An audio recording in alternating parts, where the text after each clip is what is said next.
오늘 3월 첫날입니다.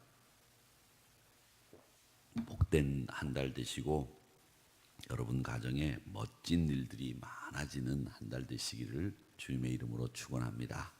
이제 3월 1일이면 이제 봄이 이제 입춘도 지난 지가 한참 됐으니까 따뜻해질 겁니다. 눈도 녹고 얼음도 다 풀리고 이제 대동강물이 풀려서 대동강물이 풀렸죠?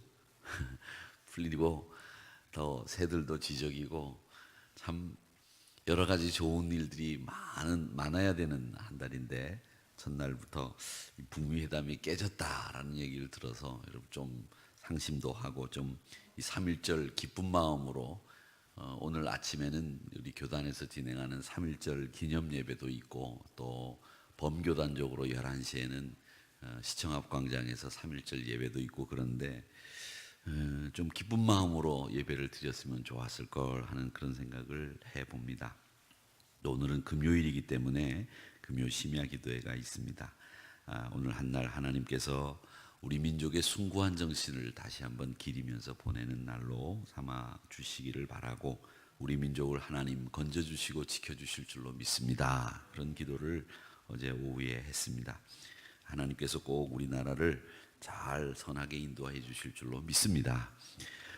오늘 느헤미야서를 3월 달은 이 말씀 묵상 시간에 같이 저희들이 보게 되었는데 이 느헤미야는 여러분 아시는 것처럼 바벨론 포로로 끌려갔던 이스라엘 백성들을 다시 데리고 와서 가나안 땅에서 성전 재건을 하고 수많은 사람들 그 중에서 특별히 산발랏과 도비아라고 하는 사람의 방해 공작 앞에서도 성벽을 재건하고 이스라엘 백성들에게 하나님 중심의 신앙으로 다시 나라를 재건하는데 혁혁한 공을 세웠던 인물이 느헤미야라는 분입니다.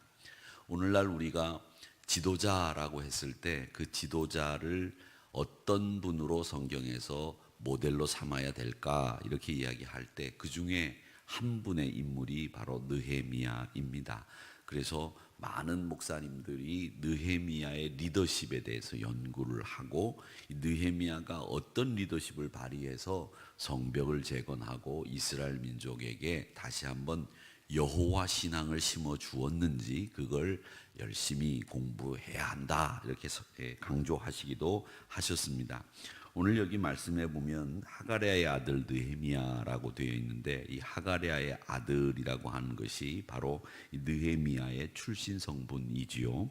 그리고 여기 말씀해 보면 기슬월이라는 말이 등장을 하는데 기슬월이라고 하는 말은 유대력이 있습니다.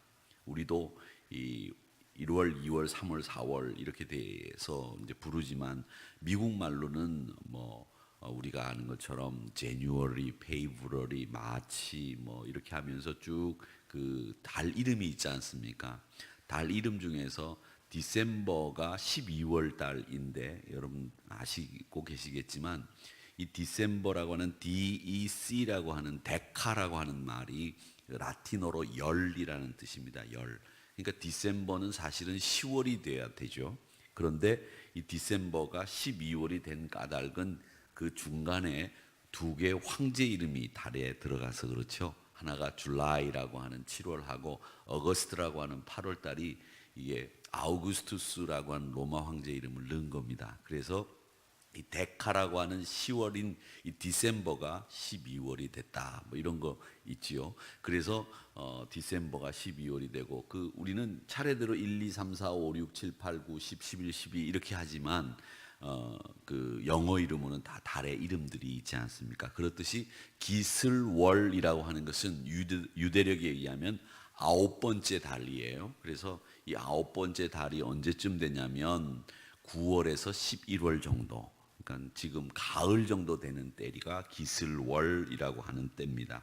그때 수산궁이라고 하는 곳에 있었다 이렇게 이야기를 하는데 이 수산궁이라고 하는 것은 이스라엘 백성들이 끌려갔을 때 그 가운데에서 이 아닥사스다 왕이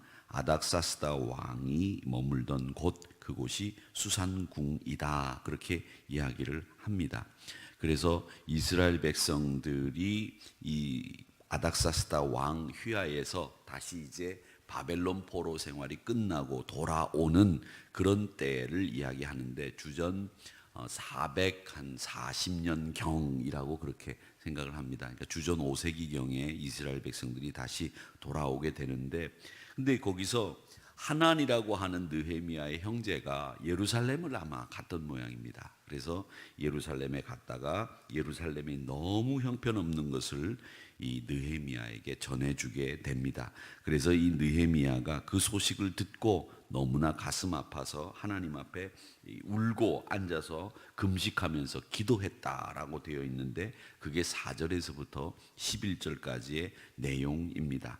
슬픔 중에 느헤미야가 백성들을 위해서 중보기도를 드리는 내용이 6절에 나와 있습니다. 뭐라고 되어 있느냐면, 종이 주의 종들인 이스라엘 자손을 위하여 주야로 기도하오며 우리 이스라엘 자손이 주께 범죄한 자들을 자복하오니 주는 귀를 기울이시며 눈을 여시사 종의 기도를 들으시옵소서. 나와 내 아버지 집이 범죄하여 주를 향하여 크게 악을 행하여 주께서 주의 종 모세에게 명령하신 계명과 율례와 규례를 지키지 않았습니다 라고 하는 이 6절과 7절의 말씀이 백성들을 위한 중보기도의 대표적인 기도문입니다. 그래서 백성들을 위해서 하나님 앞에 이 느헤미야가 중보기도를 했다라고 하는 것을 우리가 오늘 말씀을 통해서 보게 되는 겁니다. 그래서 이 말씀을 보면 전체적인 구조가 어떻게 되어 있느냐 하면, 하나님의 부르심 앞에서 5절 6절에 보면 나를 부르셨다.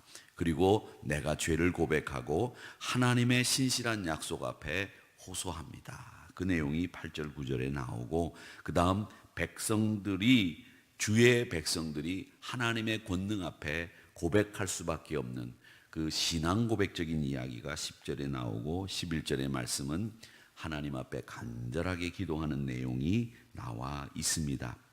그렇게 1절이 시작이 되는데, 이 느헤미야는 어떤 사람이었느냐라고 이야기를 했을 때, 느헤미야는 바로 공동체와 하나인 지도자였다라고 하는 것을 배우게 됩니다.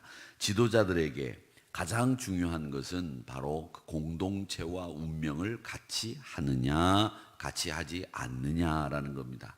공동체와 운명을 같이 하지 않는 지도자를 우리는 얼마 전에 봤죠.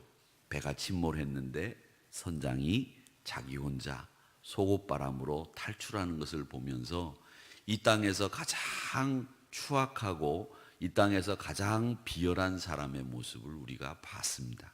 그 영상을 보면서 제가 가장 분개했고 가장 가슴 아파했던 영상이었는데, 선장이 그 학생들을 배 안에 다 가두어 두고 가만히 있으라고 이야기를 하고 속옷바람으로 경찰선에 이끌려서 탈출하는 모습이 우리 한국 사회가 가지고 있는 가장 적나라한 나쁜 모습 중에 하나 아니었는가, 대표적인 영상 아니었는가, 이런 생각을 해봅니다. 물론 지도자 중에 그런 사람들만 있는 것은 아닙니다. 지도자들 가운데에서는 민족과 공동체와 함께 자신의 운명을 걸고 달려나가는 지도자들도 있습니다. 이 운명이, 공동체의 운명이 나의 운명이다 생각하는 지도자들도 있습니다. 빌기는 저를 비롯해서 많은 지도자들이, 또 나라를 다스리는 위정자들이 이 공동체와 함께하는 지도자가 되기를 바라는, 그리고 느헤미야와 같은 이 리더십을 발휘하는 지도자가 되기를 위해서 여러분 기도해 주시기를 바랍니다. 그 느헤미야는 항상 공동체와 함께 있었다. 그래서 백성들이 예루살렘을 재건할 수 있는 힘도 가지지 못한 채 승냥이와 갈대와 풀만 우거진 예루살렘이 돼 있는 것을 보면서, 그래? 예루살렘은 예루살렘이지, 우리는 바벨론에서 편하게 잘 살면 된다, 이런 생각으로 살았던 느헤미야가 아니라, 그래? 그렇다면 이 예루살렘을 다시 재건해서 하나님 야훼 신앙으로 바꾸는 일을 내가 해야 되겠다. 백성들 앞에서 예루살렘이 어떤 도시인가? 그곳이 바로 성도이고 그곳이 하나님의 임재가 임하시는 성전이 있는 곳인데, 그곳을 내가 재건해야 되겠다라고 하는 공동체와 하나 되기 위해 달려나가는 느헤미야. 그 느헤미야와 함께 우리도 오늘도 그런 지도자 되기를 바라는 마음으로, 그런 성도와 그런 공동체 되기를 바라는 마음으로 살아가고 기도하는 여러분들이 되시기를 주님의 이름으로 축원합니다. 그 다음에 이 느헤미야는 공감하고 눈물을 흘릴 줄 아는 지도자였다는 것을 오늘 이 말씀을 통해서 배우게 됩니다. 공감이라고 하는 것은 상당히 중요한 우리의 감성이기도 하고 참 중요한 덕목은 아닌데 그게 덕목이 되어버렸습니다. 그 말은 뭐냐면 내가 저 사람의 입장을 이해하는 지도자가 되느냐 이해하지 못하는 지도자가 되느냐, 이게 상당히 중요한 일인데 느헤미야는 상대방을 이해하고 공감하는 사람이었다라고 하는 겁니다. 목요일 날 목요일이었나요? 네. 수요일 날, 네, 수요일이었죠. 제가 이제 날짜 개념이 목요일은 어제였고, 곽선희 목사님을 뵀습니다. 그랬더니 그 곽선희 목사님이 말씀을 굉장히 잘하세요. 언변이 굉장히 좋으신 분이거든요. 근데 그분이 그런 얘기를 하시더라고요. 한 3, 4년 전의 트렌드는 무엇이었냐면 잡담이 트렌드였대요. 잡담. 요즘에는 어떤 게 트렌드냐면 베끼기가 트렌드예요. 그런데 베끼기가 트렌드인데 저도 책을 요즘에 한 2권 정도 읽고 있는데 그 책을 읽고 있는 내용이 스토리텔링의 비밀과 사람의 마음을 잡는 프로, 줄거리의 구성을 어떻게 하느냐, 이런 책을 제가 읽고 있는데, 지난번에 조치원교회 최명덕 목사님이 부흥회를 하시면서 저한테 책을 한 권을 사주셨는데 그 책이 스토리라고 하는 책이었어요. 그러니까 요즘에는 어떤 얘기들을 많이 하느냐면 스토리, 플롯, 사람의 이야기를, 사람의 마음을 사로잡는 이 이야기의 구조가 어떻게 되어 있느냐, 이런 것들에 대해서 많이들 연구들 하고 많이들 이야기를 합니다. 근데 그 중에서 마지막에 나오면 어떤 얘기냐면 결국 그게 다 베끼기라는 거죠. 여러분 아시는 그 피카소가 유명한 화가이고 그분이 뭐 세계적인 화가인데 그분이 제일 먼저 그림을 그린 건 베끼는 그림을 먼저 했다는 거죠. 베끼는 그림을 먼저 했다. 그러니까 이 베끼기라고 하는 것이 결국은 베끼다 보면 그 사람을 닮게 되고 그 사람을 닮다 보면 자기도 이제 그런 실력을 갖게 된다, 이런 얘기를 하시더라고요. 근데 그 베끼기 전에 사람들이, 요즘에는 그 베끼기가 트렌드인데 예전에는 잡담이 트렌드였다는 게, 잡담. 근데 이 잡담이 왜 트렌드냐 하면 이 잡담을 잘하는 사람이 사람과의 관계를 잘한대요. 근데 진짜 말을 이 잡담 속에 담아가지고 진짜 말을 한다는 겁니다. 잡담처럼 얘기를 쭉 하다가 자기가 하고 싶은 말을 그 잡담 속에 넣어서 관철시키는 사람, 이런 사람이 진짜 비즈니스맨이고 이런 사람이 진짜 성공하는 사람이다, 이제 그렇게 얘기를 하시더라고요. 그런데 여러분, 그 잡담이라고 하는 걸 얘기하시면서 뭐라고 얘기하시느냐면, 그 목사님이 결국 그건 뭐냐면 공감하는 능력, 그게 커야 된다.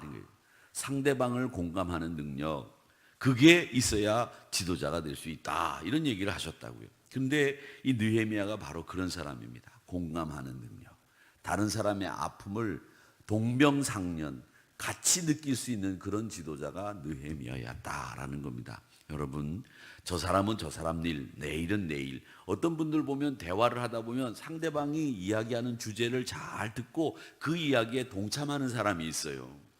어떤 분이 병 이야기를 합니다. 내가 지난번에 이가 아파가지고 고생을 많이 했어. 그래? 야, 이 아픈 거 진짜 그거 참기 힘든데 그래 어느 병원 다녀왔어? 이렇게 묻는 사람이 있는가 하면 내가 며칠 전에 이가 아파가지고 혼났어. 그러면 말대꾸도 안 하고 쳐다보지도 않고 자기 얘기해요. 난 어저께 말이야 의자 앉다가 말이지 발을 찧어가지고 말이지 발이 멍이 들어가지고 아주 혼났어. 자기 얘기한단 말이죠. 이런 사람들이 공감하지 못하는 사람들이라는 거죠. 특히 우리 한국 남자들이 이런 공감하는 능력이 부족해요. 그래서 여자분들이 이야기하면 그래 당신 힘들었겠구나 이렇게 얘기 안 해요. 뭐라고 얘기하느냐, 집에서 하루 종일 뭐 했어 말이지, 애들 그렇게 될 때까지 당신은 뭐해, 뭐 이런 얘기들만 하는 사람들이 우리 한국 남자들의 특징이기도 한데, 이 공감이라고 하는 것은 상대방이 관심 가지고 있는 거, 상대방이 지금 제일 무엇을 생각하는지를 헤아리고 거기에 자기도 동감하는, 그리고 거기를 이해하는, 이게 바로 공감의 능력인데, 여기 느헤미야는 공동체의 불행을 자기의 불행으로 여기고 또 수일 동안 금식하며 슬퍼했다고 하는 말씀이 4절 말씀에 나오지 않습니까? 이 말씀을 보면 느헤미야는 공감하는 지도자구나. 그리고 왕을 찾아가서는 우리 이스라엘 백성들을 위해서 내가 환난으로부터 건져내는 일을 해야 되겠습니다 라고 하는 이런 마음을 표현하고, 또 하나님 앞에 간절하게 기도하면서 하나님만이 이 문제를 해결할 수 있다고 하는 생각을 가지고 접근했던 공감의 지도자가 느헤미야였다라는 것을 배우게 됩니다.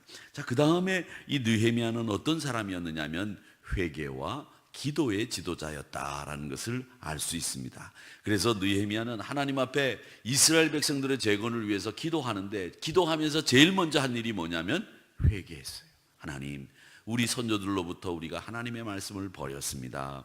이제 나와 내 집이 범죄하였사오니 하나님 용서하시고 우리 공동체 이스라엘의 책임을 하나님 잘 아시지 않습니까? 잘 아시지 않습니까? 이제 우리를 용서하시고 다시 한번 하나님께서 이 나라를 세워 주시옵소서, 회복시켜 주시옵소서, 이렇게 기도하는 사람이 느헤미야였다라고 하는 겁니다. 그래서 그 공감하는 능력, 그리고 회개하며 기도하는 지도자가 느헤미야였는데, 이 느헤미야가 다시 한번 기도할 때는, 제가 늘 말씀드리죠, 기도할 때는 뭘 붙잡고 기도한다? 하나님의 말씀, 하나님의 언약, 이걸 붙잡고 기도하는 것이다, 제가 말씀을 드렸습니다. 그러기에 사랑하는 성도 여러분, 우리가 늘 하나님 앞에 기도할 때마다 하나님의 말씀을 붙잡고 기도하시기를 주님의 이름으로 축원합니다. 나라가 망했습니다. 이제는 나라가 아무것도 없는데 다시 한번 그 나라를 세우기 위해서 나를 사용해달라고 하나님 앞에 간구합니다. 하나님 앞에 뭐라고 얘기하느냐면 11절 말씀에 이렇게 이야기합니다. 주여 종의 기도를 들으시고 기도와 주의 이름을 경외하기를 기뻐하는 종들의 기도를 들으시고 오늘 종이 형통하여 이 사람 앞에서 은혜를 입게 하옵소서 하였나니 그때 내가 왕의 술관원이 되었습니다 라고 하는 이야기를 하면서, 하나님, 내가 왕의 술관원으로 있었을 때 이 왕의 힘을 통해서 이스라엘 공동체를 회복시키려고 합니다 라고 하는 이야기를 하고 있습니다. 공동체의 안타까운 소식을 들은 이 느헤미야가 그냥 말로만 혀를 차고 끝나는 것이 아니라 나를 부르시는 주님의 소명인 것을 깨닫고 기도하고 회개하면서 하나님 앞에 나를 사용해달라고 간절히 기도하는 이 느헤미야의 리더십, 지도력, 이것을 오늘 우리가 배우면서 다시 한번 하나님 앞에 우리가 기도할 때는 회개를 통해서 공동체와 함께하며 공감하는 능력을 가진 기도의 주인공들이 여러분들이 다 되시기를 주님의 이름으로 축원합니다. 공동체 회복을 위한 하나님, 나를 향한 부르심이 있다는 것을 꼭 기억하시면서 여러분들 통해서, 누구를 통해서든지 여러분을 통해서 하나님께서 교회를, 가정을, 나라를, 민족을 회복시켜 주시는 역사가 일어나게 될 줄로 믿습니다. 여러분 아시지 않습니까? 사도행전 17장에 보면 사도 바울이 유라굴로라고 하는 광풍을 만나가지고 멜리데 섬에 이제 배가 깨져가지고 거기에 겨우 살아남게 되는데, 그때 멜리데 섬에 앉기 전에 사람들이 다 짐을 부리고 난 뒤에 죽었다고 생각할 때 뭐라고 그랬습니까? 걱정하지 마라. 하나님이 나를 로마에 가서 복음을 전하도록 만들어 주셔서 우리를 한 사람도 상하지 않게 해주신다고 약속해 주셨다. 그러니 너희들 걱정하지 말아라, 이렇게 말하지 않습니까? 근데 사도 바울이 그때 신분이 뭐였느냐? 죄수였어요.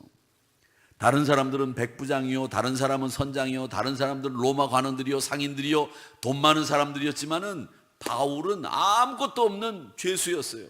그런데 죄수였던 바울이 거기서 대담하게 뭐라고 얘기합니까? 여러분 걱정하지 마세요. 우리가 하나님 앞에 서게 되는 날, 이제 하나님께서 우리를 한 사람도 상하지 않고 로마에 갈 수 있도록 만들어 주셨으니 걱정하지 마시오, 이렇게 이야기하지 않습니까?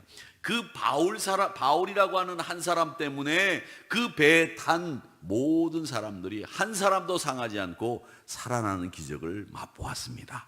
회복되는 기적을 맛보았습니다. 여러분들이 바울이 되셔야 됩니다.